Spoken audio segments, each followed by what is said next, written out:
in North Eleuthera, we had an incredible turnout, including at least a dozen students. So it gave us an opportunity to have a conversation that they could also be a part of and appreciate, what we're doing.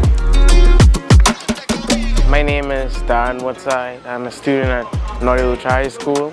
I learned that digital banking is going to be one of the biggest ways that us as Bahamian kids will benefit in the future. And I also learned that the different types of banks and how RBC is different from Commonwealth Bank and Commonwealth Bank is different from CIBC. But they all have one goal of sustaining the future of banking and making it easier for us. It has to start somewhere, and this is a good start to digitizing and sensitizing person to this avenue in the North Eleuthera area. So I really think it went very well tonight. So in terms of things like the bonds and whatnot, how easy are they for regular people to access? So you can just buy in multiples of $100. That process is also all digital.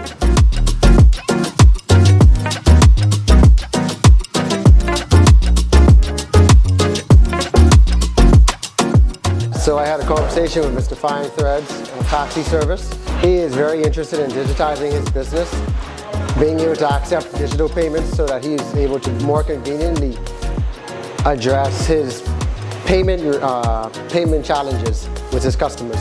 So I think having a digital payment solution in place for him would greatly enhance his business from the bottom up.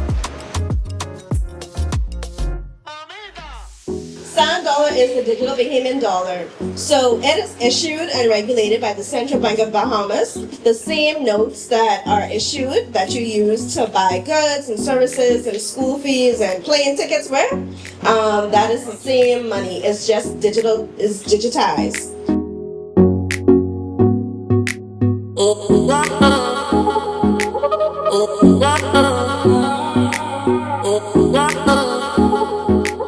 So stay tuned, because in January 2025, our next expo will be in Long Island.